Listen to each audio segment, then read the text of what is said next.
What's up, guys? It's your boy Vic.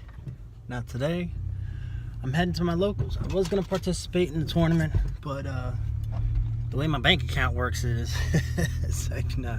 But yeah, no, seriously, like priorities, I should say. So I won't be able to participate in the tournament. So, but I'm gonna be heading over there, working on my trade binder, getting that together, and get some trades in, hopefully, and see what I can get. Yeah, my hair's a mess. I don't care. I just trimmed up my beard and my mustache because I was getting a little ridiculous. Hopefully it doesn't look so bad. Let me know if it does in the comment section down below. But yeah, I'm gonna be, editing this video all together. It's gonna be probably gonna get a deck profile, and that'd be nice. Somebody's deck profile over there, and probably some vlogging going on of how it is at my locals, so you guys can see how it is at the Harrisburg Mall in Pennsylvania. Ooey, the store Ooey. That's where we go to. But yeah, don't forget to like the video if you like my content. Hopefully I can get at least 10 or more. I've had at least probably about like 4 likes per video. I've noticed that a lot of people forget to like my videos. They view my videos but don't like them. Occasionally I get a subscriber here and there. I now have 15 subscribers, which is what's up, because I remember I haven't even been Yugioh, I should say, for 2 months. It's been about 2 months since I started my Yugioh YouTube channel, and I had literally like, I think it was like 4 subscribers when I first started. Ever since I've been Yugioh-tubing, it's been a total of 11 subscribers, you know what I'm saying? So that's a plus, which is awesome. Sorry, I'm driving right now, so that's why it looks a little weird, bouncing and all that. It's because I'm actually driving, but so that's been a plus. But yeah, guys, don't forget to like my video. Hopefully I could get at least 10 plus, you know what I'm saying, likes.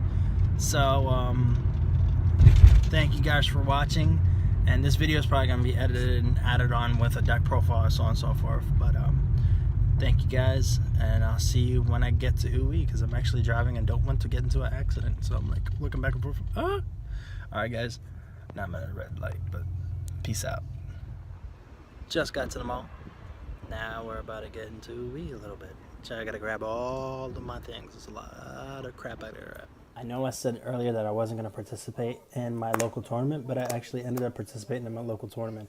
I actually sold 2 Ghost Ogres in the beginning before the tournament started, and actually got $10, which was enough for the tournament admission, and then participated. So you guys are going to hear how that goes. My record today with my deck at the locals was actually, I lost 3 times. I won 1 match. I lost to the Magical Musketeer deck. I lost to a Spellbook Wind Witch Crystal Wing Turbo deck, is what I like to call it. It made Crystal Wing super fast, and then with Glass Bell, that was it. I couldn't get over it. I wasn't able to link anything fast enough to actually go over Crystal Wing, and I didn't draw anything that would have helped me out. And I also lost to a Goki deck. My deck still needs some major improvements, but that's fine. I'm learning what the deck's weaknesses are now by participating in tournaments and duels. So I'm going to be improving this deck, so you're going to be seeing major improvements in different videos that I'll be doing in this deck profile and all my other deck profiles. Next time I'm probably going to be using a different deck, but I really like this deck. This deck is really fun. I feel like it suits my style more. I did get 4 cards today in my tournament, so I'll be improving this deck from time to time. But also, guys, the reason I didn't do any deck profiles of any other decks today was because as soon as the tournament was over, I was looking for trades. I sold like 3 cards, and I was trying to find the cards that I needed, so I was going through my local stores, binders and things, and then I went through my boy's binder. My boy Emanuel helped me get my Exodius, my super rare Exodius, and then Also, his deck was crazy. He used a despot deck and he trashed almost everyone. Not talking bad about anybody, but for he's the best despot player I know, and he literally made second place. So shout out to my boy Emanuel. Thank you for helping me get my Exodius, and also thank you for helping me practice in the near future. So, anyways, without further ado, guys, I'm getting into this World Chalice deck profile.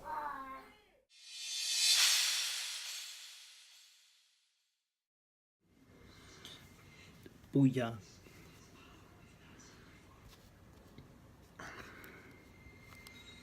Now for the monster lineup, I only ran one guard dragon because I only had one guard dragon until later on in the day when I ended up getting a trade for it. I can't remember what I traded off, but must not have been that important. I played one Lee the World Chalice Fairy. Mind you, these cards I played one of because I only pulled one of each of these when I bought the Code of the Duelist box yesterday. So I literally made the deck yesterday real quick and participated today in my locals tournament and literally lost one match. My first match I lost was Magical Musketeers, and I lost to that one 2-0, and actually it went, he had one win and then it went to, it's supposed to have been turn 5, but he ended up beating me anyway, so that was his W. And then the next matchup, my opponent actually left, so they gave me the W for that one. And then the matchup after that was actually a spellbook matchup, and I lost that one because he ended up going, he pulled the Windwinch engine out and then Glass Bell, the Crystal Wing. So, you know, he couldn't be destroyed by card effects plus Crystal Wing's effect. So it was a pretty tough opponent to get over with this deck. But anyways, I play 3 crowned by the World Chalice. I also played 3 chosen by the World Chalice and 3 beckoned by the World Chalice. Those are all the vanillas. Then I played World Legacy World Chalice. He's basically the Solemn Judgment on legs. I wasn't actually able to pull him off because, of course, I don't have 3 of them. Wish I had one more. But the consistency in my deck is pretty decent. Would be a lot better if I had the 3rd one. But still improving on this deck. But for the fact that I made it yesterday, I didn't do bad. My defensively playing, I played pretty good. For lacking a lot of cards for the build that I'm trying to make, but yeah, it parred pretty well with most decks. I played 1 Rescue Rabbit, 1 Black Wing Gofu, Dandelion, Spellbook Magician of Prophecy because I ran the Spellbook engine in here, 1 Gamma Seal, the Turtle Kaiju, only 1 Exodius because I only had 1, and 1 Maxi. That summed up my monster lineup. Yeah, I lost to the long story short, I lost to the Spellbook match, and then the last deck I ended up facing for the tournament was actually, I ended up going against a Goki deck, which was actually really good. For a spell lineup, 3 World Legacies Heart. Yeah, the guy's Goki deck was really monstrous. Like, he did very well. He OTK'd other players, but didn't OTK me. As defensively playing, I played pretty good. I played 2 World Legacy Discovery because I don't have 2 Kyoto, so I played World Legacy Discovery just because it gives them all a boost. I played 1 Kyoto, which actually came in handy a lot because I ended up actually pulling out Gamma Seal with Kyoto, which was pretty dope. Once this deck is done, it'll be like monstrous, but for now, with the way I play with this deck, I actually play very well, so once I learn my plays better, it'd be awesome. 2 Secrets for the Spellbook engine, 1 Knowledge. This card came in the clutch so much, I actually ended up pulling these cards most of my duels. Once I'm done working on my deck, my plays will be monstrous. I'm still lacking some of the links. Like I'm still lacking Ningirsu and Firewall Dragon. I want to get a Boro load. I got Boro loaded like twice today by 2 different matches, which is it turned their matches around completely. That's why I see why Boro load's so awesome. Played Scapegoat. Scapegoat came into clutch a lot. My opponent would end up either going in a battle phase and I'll Scapegoat, or they would end up going just pronounce the main phase 2 and then would go to end phase and I'd activate Scapegoat during their end phase and have I'd activate Scapegoat and then Scapegoat my field with 4 tokens and then next turn just start linking off right away. It was awesome. I wish that Scapegoat was at more than one. 1 soul charge, 1 expected die. If I had 2 more, this card would be so stupid.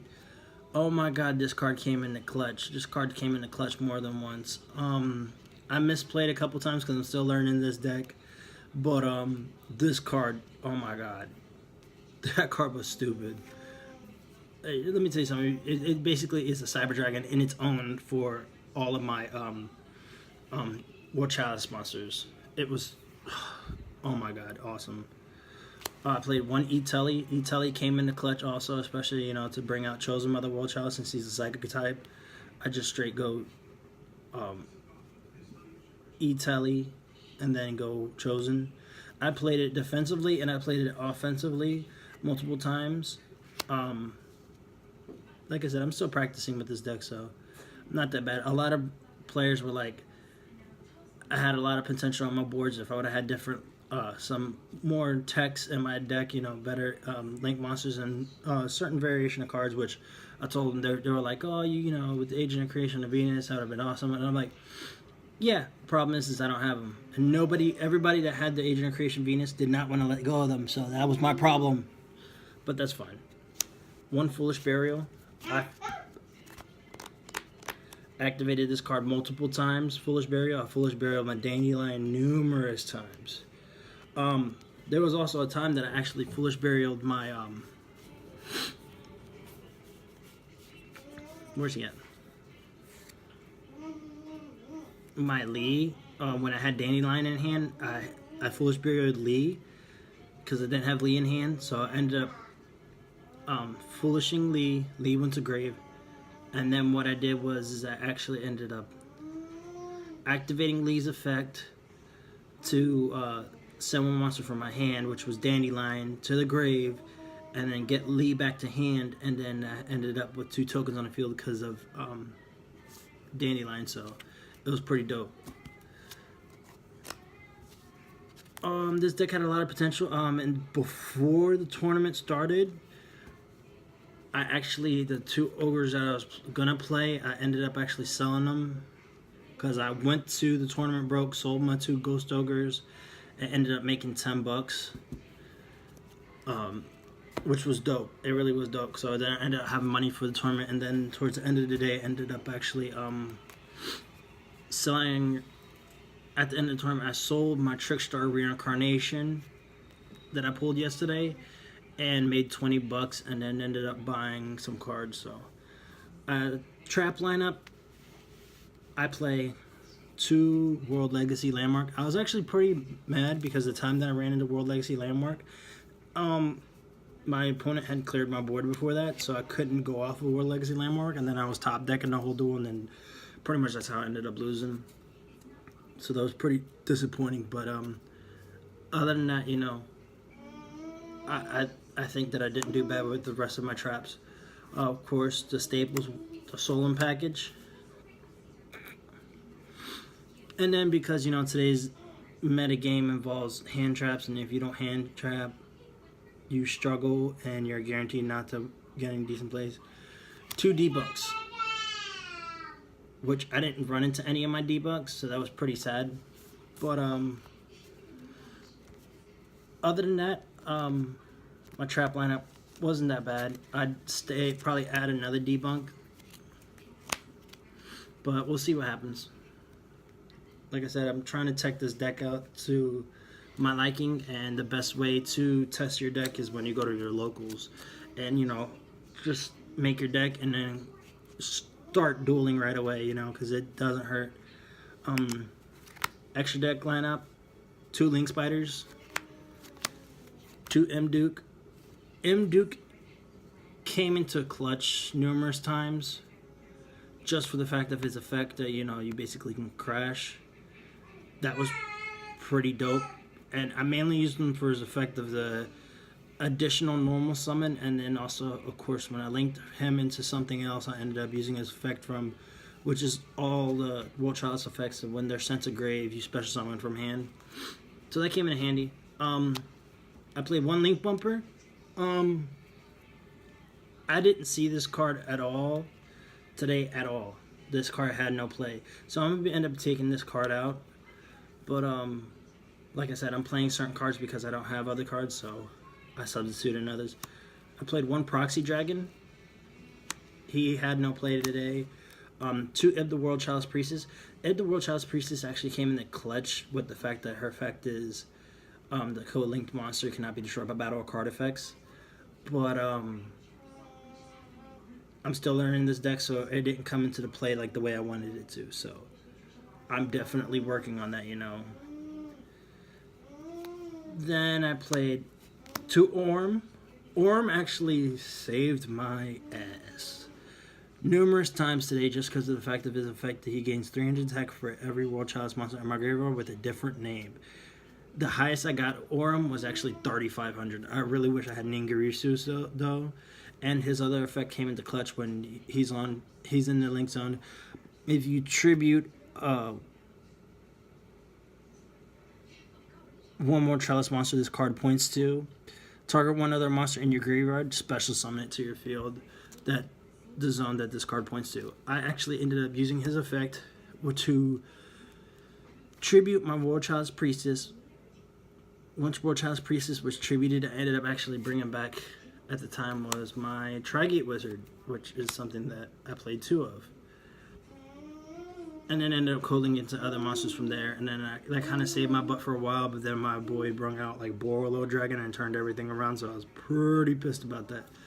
But just since Orm was in the top zone, I couldn't co-link him to 3 cards to negate an effect, so that was pretty pissed. You know, had me lost. I lost the match because of that. And then once Borolo was on the field, he ended up co-linking to other things, and that was from his Goki deck, which was pretty dope. Also played 1 Deco Talker and 1 Topological Bomber, which Deco Talker and Topological Bomber saw plays today. But like I said, because I'm still learning the plays of this deck, I misplayed and I could have made better boards, but I'm still getting the hang of the plays. So, you know, the game of Yu-Gi-Oh, you know, the best way to get into a deck is by learning its plays, you know, by actually playing it in tournaments and actually being pushed to the test. So I learned a lot of different rulings for certain cards and, you know, certain effects, how they can go off and whatnot. So this deck will be improved. So that was that deck profile, guys.